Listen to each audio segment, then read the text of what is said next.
muddama mootummichaa kan agarsiisu ta'uu irra darbee immoo wanti nutti agarsiisu isaan fayyadamanii hanga ammaatitti ajjeechaan, dararaan, hidhaan fi shororkeessummaan mootummaadhaan geggeeffamu akka jabaatee itti fufu. Inni hanga ammaa godhamaa ture sun uummata keenya dararee hin fixne. Kanaaf amma afaan qabachiisuudhaaf biyyattii afaan cufanii irratti duuluudhaaf kan qophaa'an fakkaata. Maal godharee maaliif ittiin fayyadamu yoo jedhame maaltu haaraadhaan Oromoodhaaf labsii yeroo hatattamaa keessa jiraachuun haaraa miti. Oromoon akkuma sila sin jedhe erguma gaafa jaarraa 19ffaa keessatti humnaan cabsamee sirna gabrumfataa jala bulee jalqabee yeruma hunda uummata ajjeefamudha. Uummata dararamudha. Uummata shakkamudha. Uummata biyya diigummaadhaan mana murtiitti dhiyaatudha. Uummanni kun yeroo hatattamaa keessaa baheetu hin beeku.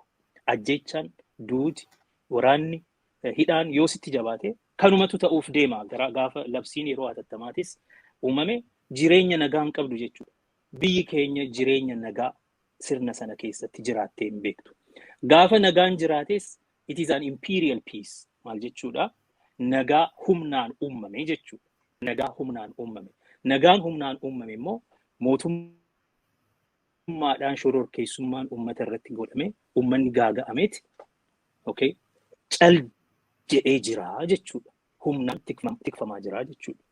Amma wanti isaan godhan nuyi kun nurraa dhaabbatee waan hin beekneef akkuma beektu jaarmiyaaleen Itoophiyaa siyaasaa Oromoo dirree siyaasaa Itoophiyaa keessaa dhiibbamanii bahanii jiru. Miidiyaaleen Itoophiyaa Oromoo kan akka Oromiyaa Media Network ugguramee gaazexeessitoonni isaanii hidhamanii kun biyyaa bahanii jiru. Miidiyaaleen adda addaa uummata Oromoo kan biyya alaarraa dabarsan saatalaayitii irraa haaqamanii amma miidiyaan biyyatti sagalee keenya dhageessisaa jiru hin jiru kan Oromoo keessaa. Karaa Facebookiitiin, karaa miidiyaa hawaasaatiin kan darbu malee karaa saatalaayitiitiin uummatatti kan darbu hin jiru. Maal jechuudha kun? Uummanni keenya gaagama guddaa keessa jira. Kuni hundi uummata keenya akka cal jedhee bitamu hin goone. Yoo sun ta'e maarree wanti haaraan amma dhufu jennee gaafachuu qabna. Wanti haaraan amma dhufe muddama mootummaati. Muddamni mootummaa immoo akkuma sila jettee mootummichi kufuuf deema. Kufuunsaa waanuma beekamu waanuma dhumeedha amma. Karaa warra Tigraayitiin waraanni naannoo Tigraay biyya isaa dhuunfachuutti jira. Isaan bira darbee amma gara Amaaraatti deemee hanga Wallootti gahee jira. Karaa warra Wabootiin waraanni bilisummaa Oromoo Kamisee irraa jalqabee Dakaa immoo Kibbarraa Boorana irraa jalqabee giddu galeessa irraa Kuyyuu Gabra Gurraacha kana bira to'achaa jira. Karaa Wallaggaatiinis Beegiin Gidaamiin harka Waboo keessa jirti. Kun waan ta'eef mootummichi sirni isaa jireenyi sirna sana umriin isaa guyyootaan kan lakkaa'amu ta'ee jira. Muddama kana keessa waan jiraataniif hanga ammaattis wanti isaan godhaa turan hundi isaa sirnicha akka itti fufiinsa qabaatu gochuudhaaf waan tureef amma sirnichi sin akka itti fufu godhumaaf labsii yeroo muddamaa kana baasan. Labsiin kun maal godha? Miidiyaa cufaa, namoota seeraan ala hidhaa, namoota irratti seeraan ala tarkaanfii fudhataa, naannoo waraana fi warra tikaatiin bulchaa namni akka hin sochoone godhaa. Kun egaa wanuma nuti keessa jiraannedha bara meeqaaf. Kun waan ta'eef uummataaf wanta haaraa miti. Garuu maaliif amma kun bahee gaafa jettu akkuma beekamu aangoon mootummaa kanaa kan irraa fudhatamuuf deemu irra caalaa waraana bilisummaa Oromootii fi waliigaltee isaan warra Tigraay wajjin wal qaban irraa ka'anii warra naannoo Tigraay bulchuurraa isaan lamaantu waliigalee aangoo irraa isaan buusuutti deemaa jira. Kun waan ta'eef haaloo itti bahuudhaaf warra dhalootaan Tigraay ta'an warra immoo Oromoota hayyoota hanga ammaatitti hin hidhamiin hin baqatiin hin dararamiin warra kana marsaniituma gara mana hidhaatti guuruu ajjeesuu reebuu kana kan dararaa adda addaa irratti geggeessuudhaaf maallaqa isaanii saamuu horii isaan qaban cufuu mana biizinesaa isaan qaban cufanii horii isaanii saamuu kana mijeessuudhaaf kanumaaf labsiin yeroo muddamaa kun bahe. Labsiin yeroo muddamaa kun tokkoffaa seeraan aladha ofiifuu dhugaa dubbachuuf mootummaan kun aangoon isaa karaa seeraatiin waan fudhatamu qabu akka hin taane duris ni beekama. Amma immoo seerri inni tumee labsii kana ittiin baases seeraan aladha because yeroo labsiin muddamaa akkanaa labsiin akkanaa bahees mirgi namummaa mirgi dhalaa namaa hin sarbamu kan jedhutu jira akka seera heera mootummaa biyya sanaatitti jechuudha.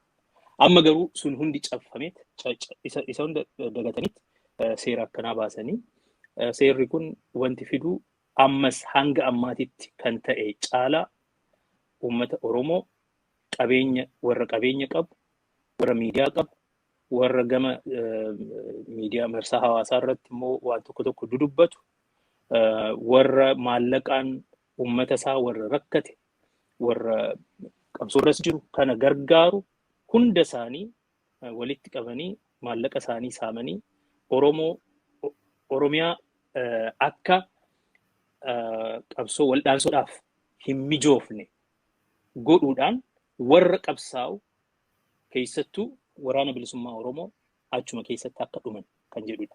Kun xiyyeeffannoodhaan itti deemamaa jira. Kun tarsiimoo itti baafataniitti itti deemaa jiru. Warri bilisiginnaa kanaan dura Prosperity Party of Oromiyaa walgahii isaanii irratti haalaan ta'anii gaafa mari'atan obbo Fiqaaduu Xuubee the spokesperson of Prosperity Party lafuma taa'etti yoo qurxummii tokko qabuu barbaaddee laga inni keessa jiru galaana inni keessa yaa'u san isa akka irraa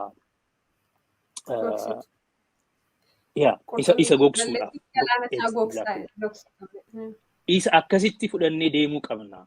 Shanee balleessuudhaaf daggala shaneen keessa deemtu balleessuu qabna. Uummata isheen keessa dhokattu sana balleessuu qabna. Nyaata isheen irraa argattu sana balleessuu qabna. Kanaaf maasaa irratti oomisha gubaa turan. Bakka adda addaatti daggala gubaa turan.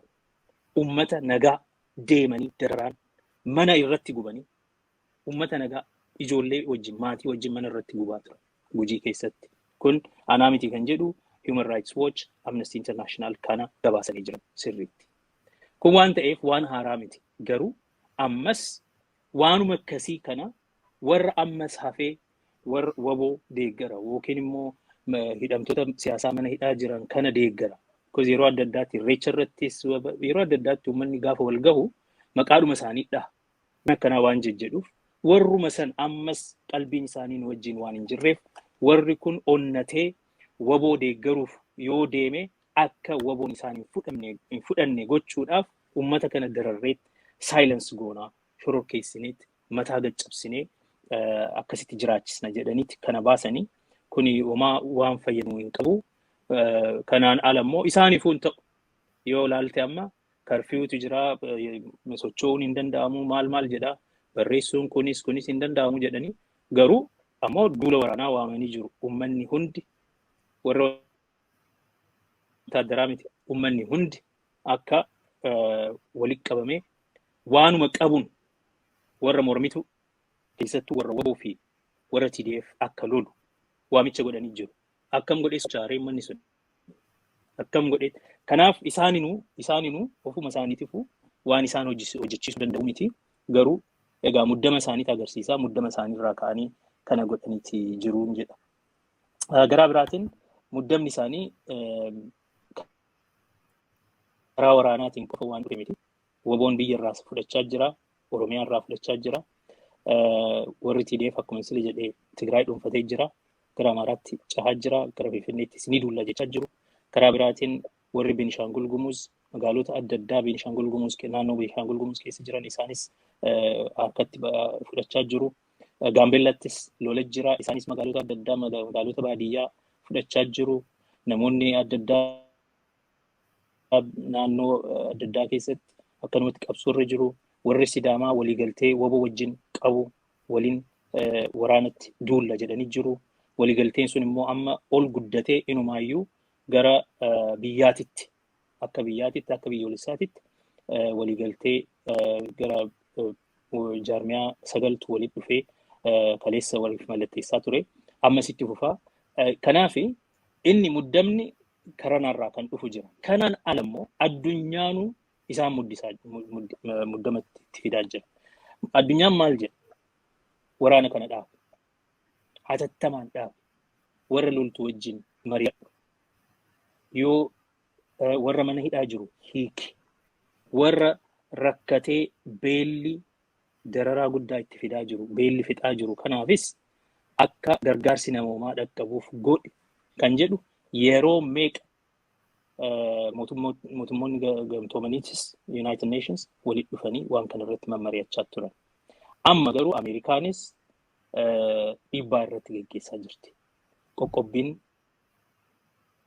karaa diinagdee AGOA keessaa miseensummaa ishii kan haqu kan Itoophiyaa sana.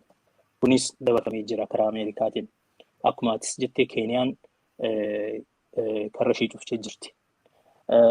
Uummanni amma dippiloomaatonni Ameerikaatis Abiyyiin akka biyya gadhiisee deemu. Inni yoo deeme akka uummanni waliin finne godhuu danda'a. Uummanni inni waammatee amma koottaa baha uleedhaanis gajaraadhaanis uummata kaan itti babbaa'atii fixaa kan jedhe kun akka ofirraa dhaabbatu waan godhuuf akka nama kaleessa dippiloomaata guddaa tokkorraa Finfinnee irraa dhagaheetti warri Ameerikaa fi warri adda addaa dhufaniiti amma ati biyya gadhiisii bahii jedhanii ni jiru. Waan akkasii itti himaa jiran tolee siin fudhadhaas hin jenne hin fudhadhus hin jenneeni akkasumatti deemaa jira dubbiin. Kanaaf dhiibbaan keessaahis alaahis itti dhufaa jira. Dhiibbaa kanarraa ka'eetii sirnicha lubbuun akka jiraatu, akka itti fufiinsa qabaatu, yeroo akka itti bitatu godhuudhaaf labsii yeroo hatattamaa kana gadi baasan. Karaa biraatiin utuu kana godhanuyyuu lola waraanaa addaa ammas labsaa jiru. Oromoo nagaa uummata nagaadhaan jiraatu. Loltuu miti, waboo miti. Oromoota nagaadhaan jiraatan Walloo irratti dirooniidhaan, boombiidhaan xiyyaararraa rukutaa jiru. Kanaan dura bakka I think gara 26 kan ta'u geolocate godhanii Wallagga keessatti hundi isaanii dirooniidhaan bakka kana rukunnaa waboon garas jirti jedhanii command centeroota isaanii rukutuudhaaf gara 20 I think locationii gara 26 kan ta'an hundi isaa Wallagga keessa ture. Kana hin rukunna jedhanii qophaa'aa turan. Waliigaltee qabanii qophaa'aa jedhanii miseensota isaanii dabballee isaaniitti himaa turani. Amma garuu waan warri Tigraay isaan caccabsaa jiranitti Walloorraa amma warruma haaloo itti ba'uudhaaf warruma Walloo warra Kamisee Oromoo kan Oromoo waggaa 3f naannoon Amaaraa Kamisee keessaa cabsuuf irratti duulaa bahee kana amma yeroo argataniif isaan rukutaa jiru. Amma sitti fufu jedheen yaadaan waan gaarii miti garuu wanti kun waan itti fufu natti fakkaata. Kan immoo kan wanti agarsiisu maalinni kaleessumayyuu isaa maal wal galanii Finfinnee defend gochuudhaaf Finfinnee tikfachuudhaaf waboo fi TDF irraa oolchuudhaaf waraana addaa ammas ijaarree bakka 4tti qoodnee achirraa ofirraa ittisnaa. Inni kun inni isa dhumaati jedhanii Shanoo irratti, Matahaaraa irratti, Gohaatsiyoon irratti fi Darraa irratti ammas waraana gara 30,000 hunda isaaniitiif achirratti bobbaafna jedhaniit ummata nagaa kun milishaa kana waraana humna addaa naannolee adda addaa walitti qabanii 30,000 godhanii bakka 4 kana keessatti facaasanii xiyyaaraanis gargaaramanii dirooniidhaanis gargaaramanii ammas ofirraa ittisna jechaa jiru. Kun deemaa jira. Kanaaf wanti kun hundi kan agarsiisu muddama sirnichi geessa galee malee uummata keenyaaf muddamni bara baraaf jiraatee ture. Waggaa 3 darban kana keessattis muddama keessa jirra. Uummanni keenya dararamaa, reebamaa, hidhamaatuma, buqqaatuma, baqataatuma jira. Uummanni Tigraayis yoo ta'e akkuma beekamu lola waraanaa ajaa'ibaatu irra deemaa ture. Kanaaf bakka adda addaatti lolli nurraa dhaabbatee hin beeku. Sidaamaan akkas ture.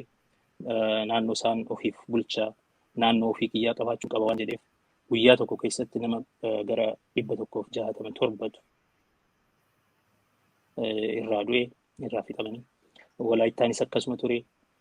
Hooggantoonni isaanii hundi isaanii mana hidhaatti darbamanii dhiibbaa guddaadhaan uummanni mormee hanga ta'an keessaa baasanii ammas itti jiru. Karaa adda addaatiin rakkoo baay'eetu jira. Uummanni ofirraa ittisuu danda'ee ittuma jira. Uummanni hin dandeenye immoo karaa adda addaatiin isaanis dhiibbaa irratti gaggeessaa jiru. Kanatu jira. Muddama guddaa keessa isatu gale. Uummata kana waraanaan muddama keessa galchitee gaafa bulchitu deemee uummata ofirraa gaafa cabsuuf yaaltee itti bobbaatu deemee muddamni kun sumatti deebi'a. Amma mootummaan Abiyyis kanatu isa mudateen jedha. Hayyee Dooktar Guddaa Galatoomi. Hayyee Dooktar, egaa akkuma ati amma kaastee mootummoonni biyya alaa akka uummanni waliin fixneef dhiigni baay'een akka hin dhangalaanee fi ati biyya gadhiisiitti bahi jechaa ni jiru. Garuu immoo mootummaan Itoophiyaa namni hundumtuu hanqabuutiin albee qabatee waan qabu qabatee gadi bahee akka wal ajjeesu yookiin immoo akka wal fixumooyyuu labsii gochaa jira. Yoo argiteetta ta'e immooyyuu kantiibaan Finfinnee Aadde Adaanech Abeebees uummata walitti waamanii warri dubbii himaan PPC uummata Oromoos ka'aa jedhanii uummata akka wal fixu gochaa jiru. Sitti fakkaataa garuu mootummaan keessumattuu mootummaan Itoophiyaa Abiy Ahmed baay'ee aangoo jaallataa, abbaa akkan barbaadillee yoo ta'e aangoo gad lakkisee hin deemuu jechaa jira. Namni baay'een hin sodaata. Dhuguma mootummaan kun aangoo isaa gad lakkisee deemee akka uummanni hin dhumne dhiigni baay'een kana caalaa akka dhangaloone waan godhu sitti fakkaata. Lakki isaan amma dhugaa dubbachuuf biyyattis bulchuus hin danda'ani. Waraanaanis itti fufuu hin dandeenye. Waraanni isaanii caccabeera. Kanaaf uummata itti waammataa jiru. Garuu yeroodhuma bitatanii hanga danda'ameen aangoo sana irratti turuuf yaadaa jiru malee gadhiisanii waan deeman natti fakkaatu. Du'uurra garuu immoo yoo sammuu isaatti kan deebi'a ta'e namichi akka inni bahuuti. Yoo inni bahe uummannis okay. Egaa namichi injifatamee deeme maal goona jedhee of duba gargaaruu ni danda'a. Haa ta'u malee warri kun akka hin injifanne ni beeku. Akkuma ta'anii yeroo bitatanii gargaarsa biyya adda addaarraa fidatanii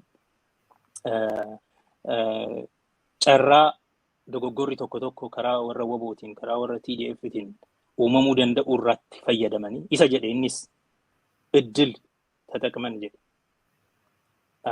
Carraa dogoggora isaaniirraa argannurraan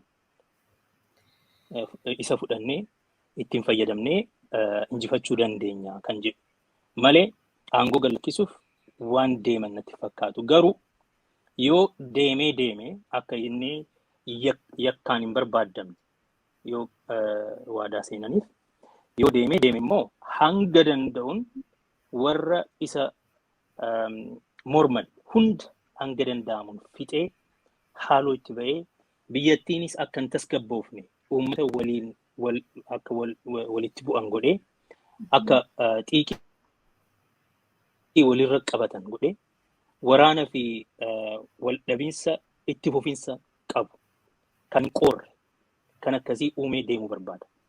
Warra dhufuuf akka biyyattiin hin tasgabboofne godhee baballeessee deemu. Wanta akkasiitis hin uumama jedheen abdadha. Akkuma argitu mootummaan Shimallis Abdiisaa Oromiyaa keessatti labsii hatattamaa kana itti fufsiisa akka qabu uummata waammatee jira. Uummanni hunduu akka duula waraanaatti deemu godhuudhaaf qeerroo waammataa turanii qeerroo fi qarree isaan bittinneessanii kaan bitatanii kaan cabsanii kaan hidhanii kaan biyyaa baasanii kaan gara daggala deemanii akka wabootti makaman godhan kana har'a kun wayyaaniin isin deebi'utti jirti waboon dhufanii shaniin dhufaa jira kanaaf ofirraa mormaa jedhanii isaan waammachuutti deema.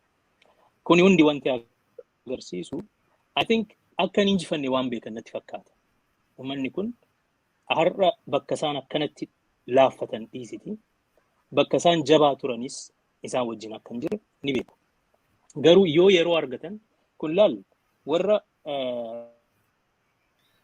fakkeessitoota fakkeessuudhaan sobaan waan adda addaa dalaguu warra barbaadudha. Hanga ammaatitti sobaan hangana gahan as gahan.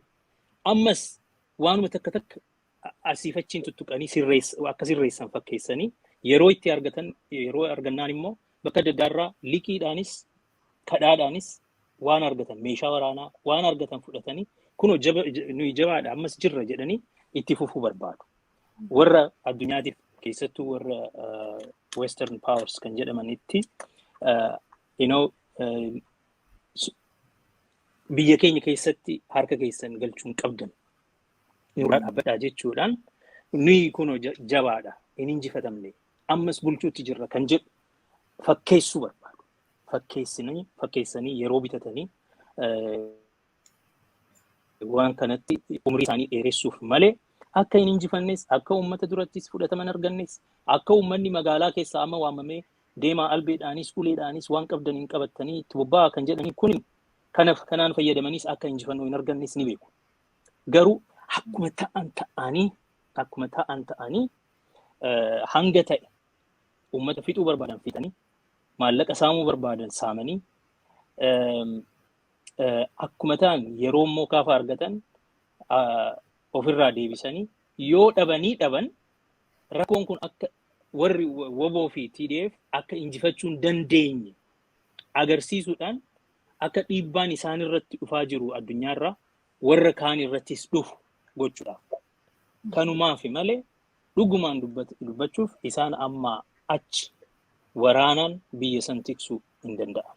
Isaan amma achi aangoorra turuu hin danda'an. Garuu yeroodhaaf dubbii rakkoo uummanni keessa jiru kana yeroo isaa dheeressanii akka dhiibbaan jara kaan irrattis dhufe jarri kaanis injifachuu hin dandeenye akka jedhee addunyaan of duuba laalee okay maalaa goonu akka jedhu akka at least mariidhaaf isaan waaman because warri waboo fi warri amma TDF waliigaltee isaanii keessatti mootummaan kun dhumeefii jira.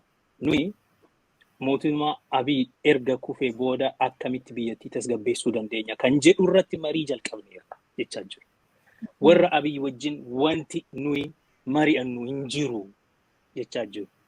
Amma isaan immoo akka mariidhaaf addunyaan isaan akka fudhatu gochuudhaaf labsii kanas baasaa jiru waraana addaatis amma haraatis banaa jiru. Malee amma isaan irraanfatamin waan seenaati isaan. Okay? Amma achi namni mariidhaafuu isin waamu hin jiru jechaa jira warri TDFis warri wabootis isaan wajjin waan mari'annu hin qabnu. OPDO wajjin waan mari'annu hin qabnu. Kuni